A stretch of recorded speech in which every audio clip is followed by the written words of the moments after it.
ESPN, they just put out an article where five of their analysts made a lot of predictions. What should we expect with the 12-team playoff moving forward, at least for this season? You know, what surprise teams are going to make it? Who's going to make their first playoff appearance? Who's going to make their group of five appearance? And then they predicted who they thought was going to make it unanimously. All five of them had Georgia not only making the college football playoff, but making it as the one seed, as the number one overall team in the college football playoff. They would have, and look, I think Georgia will earn a, like, if I'm predicting the same thing. So let's talk about it. Ryan Curley from Dawg Post here, talking about Georgia's future here in this next season, talking about this 12-team playoff.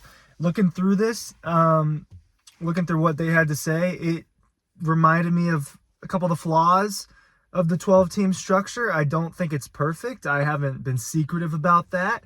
And I'm going to continue to be open about the flaws that I think that there are with the 12-team playoff. But all five of them, Harry Lyles, Bill Conley, Heather Dinich, Lowe, and Hale. I can't remember the Lowe and Hale's first names, but they all predicted Georgia as the one seed heading into this thing. Now, the rest of their first-round bye predictions were different, right? They varied between Oregon and Ohio State for the 2 seed. And there's definitely no consensus on who's going to win the Big 12 and the ACC. I was forgetting which conferences actually made it through all this expansion, right? Because then you look at the predictions and it's like, well, Georgia, Ohio State, Utah, Clemson, Georgia, Oregon, Florida State, Kansas State, Georgia, Ohio State, Clemson, Arizona, Georgia, Oregon, Florida State, Utah, right? Georgia, Ohio State, Utah, Louisville.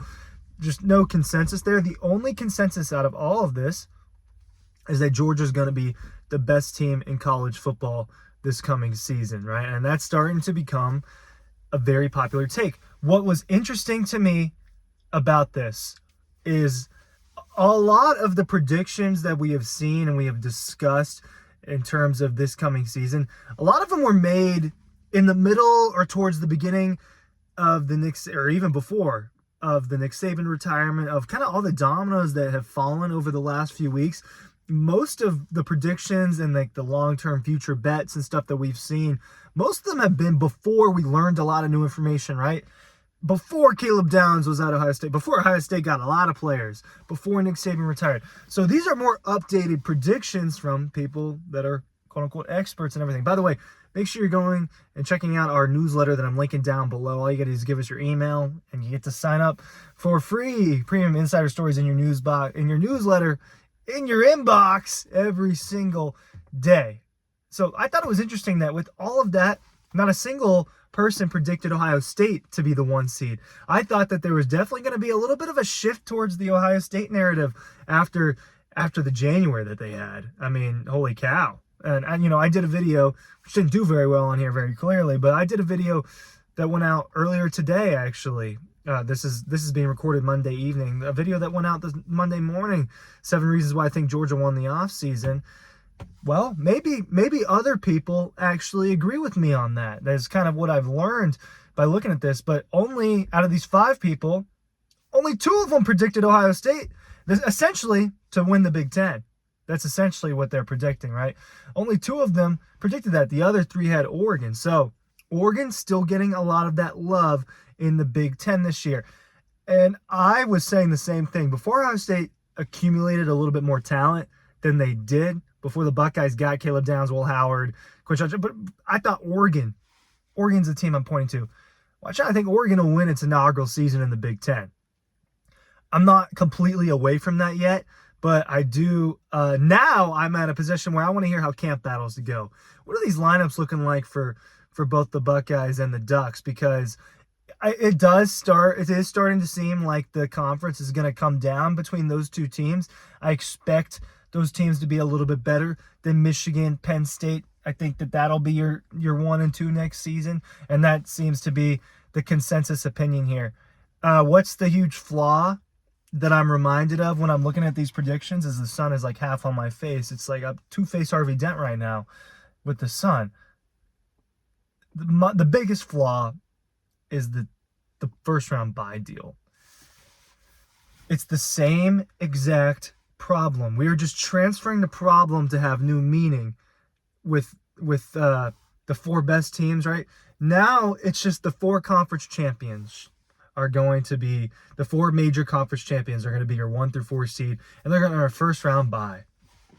So there is a world out there where, let's say, okay, these 2 teams in the SEC don't play each other this year. There's a world out there where Georgia and LSU go 12-0. 12-0. Battle it out. It's a 3-point game. Let's say LSU wins. This is a hypothetical. Where LSU beats Georgia. Now Georgia's 12-1, and they lost the game by 3 points in the SEC championship to LSU. LSU's probably going to earn the number 1 seed there.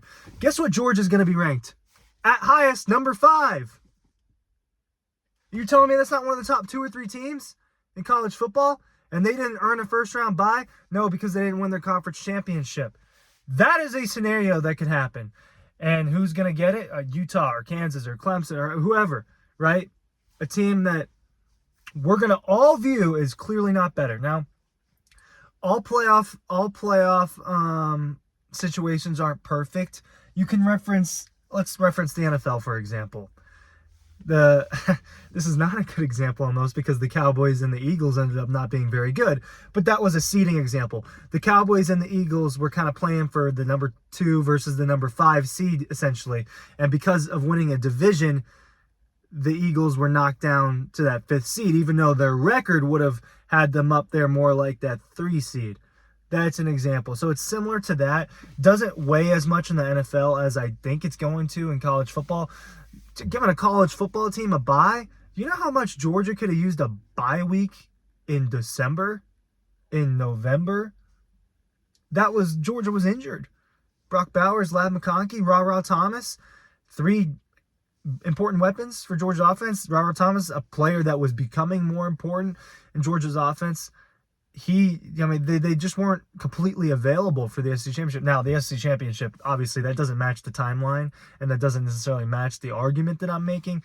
But you guys see what I'm saying here in that it's just not right. And these predictions are telling me that too. Also, I'm iffy on the group of 5 deal, on the non-power conference team making it. I do think there are some years where those teams are legitimately top 12 teams, top 10 teams. But I don't believe in this participation trophy deal, right? Cincinnati a few years ago made the 4-team playoff, right? And obviously they're a power school now technically, but Cincinnati, well, did they really belong there? I don't know, but they were a top 4 team. Maybe they were more like a top 6 team. Cincinnati would have deserved a spot in the 12-team playoff. So I think there are situations where it happens, but guaranteeing that, I just think it's kind of dumb. It'll be interesting to see how many times, and they'll end up, I would assume, unless it's different, they're going to usually end up as the 12 seed playing that 5 seed. And like I just said, well, here's your scenario. Let's say there wasn't a great group of 5 team. Let's say it was Marshall or somebody. They have some great season, and Marshall is your 12 seed. Well, they got to play Georgia, who just lost the SEC championship and got booted down to the 5 seed. A massacre is going to happen. So I hope that I explained the flaws there. Well, if you didn't already understand, I hope I explained that flaw there pretty well. But I do think it speaks volumes that everyone, it seems like, and not everyone, I'm sure there's going to be some people that deviate from this, especially as we go through spring practice. And the moment that Will Howard throws a beautiful ball in spring practice or something, all of a sudden Ohio State's odds to win the national championships are going to tick up a little bit. And I think it actually, I say speak volumes again, but it does. The fact that Georgia's this high in odds team, it's not close, and they've got the schedule that they've got to go through, and maybe some people think that others won the offseason a little bit more. There's extreme consensus in that Georgia's the best team heading into college football next season. There's extreme consensus in them being the number 1. And it seems like, is that bad for Georgia? Is that the rat poison? That's where we're at now. Remember what we talked about? Now this is Georgia's problem. Always having the prediction being that you're number 1, being that you're the best. Is Georgia going to get complacent? Did they deal with that as much this past season? I don't think so. But that's going to be the new treatment, especially with Nick Saban out of town. This is the new treatment for Georgia. What I just talked about, this unanimous deal. That's where we're at now with the Georgia Bulldogs. Thank you for watching.